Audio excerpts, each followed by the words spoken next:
okulaga eggwanga ffe nga ebibiina ebyenjawulo twegasse okuvuumirira sekuvuumirira ekikolwa ekikoleddwa ku Dr. Kizza Besigye ne Abedi Kamulege ya Lutale eky'obuswavu ennyo eri abakulembeze b'eggwanga lino.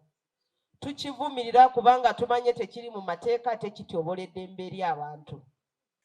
Bannayuganda mwenna gye muli temulowooza nti bino ebigenda mu maaso tebibakwatako ne mulowooza nti ebyo bya Dr. Kizza Besigye oba bya banabufuzi.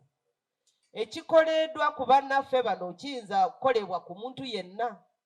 Bw'olaba nti kati buli omu aba atali mu NRM bamulaba ng'omulabe, bw'ona gy'oli toyina mirembe kubanga tomanyi ddi bw'oliba nga tokyalina President Museveni. Zijjukira lwe twali mu palamenti nga bayisawo etteeka lya Public Management Act. Amama Mbabazi yagamba nti ye talaba lwaki tukuba enduulu mu palamenti ffe abali ku ludda olwali luwakanya by then. Ye nga lowooza nti ebijja mukwatako. Twamugamba ssebo etteeka liyisewo omanyi nti naawe luliba lumu liri kukwata. Ate tekyatwala na mwaka Amama Mbabazi bamukwata under public order management.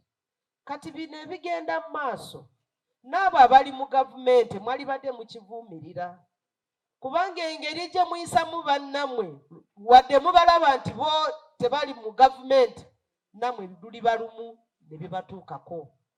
Musirike naffe olwammwe lulituuka naffe ne tusirika.